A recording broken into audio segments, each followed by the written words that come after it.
Voilà, bonjour à tous. Un peu d'informations de ma part suite à la piqûre que j'ai bien voulu accepter qu'on me fasse, alors que j'avais dit que je ne le ferais jamais. Malheureusement, j'ai été obligé de le faire parce que j'avais quand même des petits soucis de santé et je pensais que me protéger en me piquant. Pendant 3 semaines, j'ai pas eu de soucis. Presque 4 semaines. Puis, 2 jours après mon anniversaire, le 21 août, c'est-à-dire le 22 ou le 23 août, ça devait être même le 24 août, j'ai commencé à avoir mal à la gorge. Pour ça, je suis allé voir le médecin de la Ciotat, un centre médical, qui m'a dit « Vous avez une angine ». Et on va vous donner des efferalgan. C'est tout. Et un peu de sirop. 2 jours après, j'avais la fièvre, je commençais à avoir des tremblements, j'avais plus de force. Et on me dit, je réclame des antibiotiques. On me donne pour 3-4 jours d'antibiotiques. Ça allait de moins en moins. Je suis allé faire un test PCR parce que mes propriétaires fait peur que j'ai le Covid. Jusque-là, je n'avais aucune indication qui me disait que je l'avais. Et je vais faire ce test. Et là, je suis donc testé positif au variant indien. Positif. À partir de ce moment-là, tout s'est dégradé. Plus d'immunité, plus de protection. Je me suis retrouvé dans un cercle infernal. Mardi matin, mon médecin me prend, et après avoir appelé le 15, qui sont jamais venus parce que j'avais l'intention d'aller directement à l'hôpital qui m'emmène au service docteur Raoul. Ils ont tellement posé de questions que m'ont dit, écoutez, on va vous passer un médecin.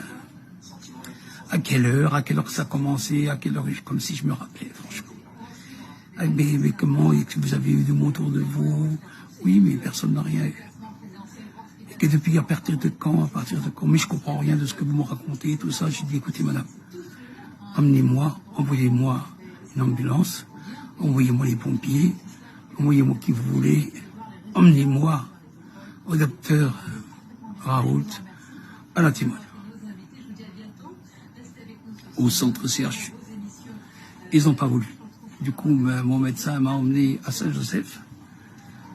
Et ça fait 2 jours que je suis à Saint-Joseph. Et j'ai un taux très bas de, je sais plus, au niveau de la respiration.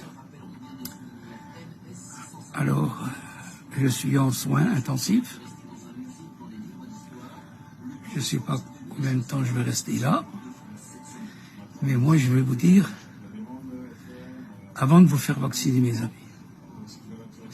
avant de prendre l'initiative d'écouter tous ces cons à la télévision, et avant d'écouter tous ces TF1, ces BFM merde, ces CNews et toutes ces informations et tous ces crevards, Véran, Marcon et tous ces cons de médecins qui vous racontent n'importe quoi, avant de faire quoi que ce soit, réfléchissez avant de vous faire vacciner. Réfléchissez.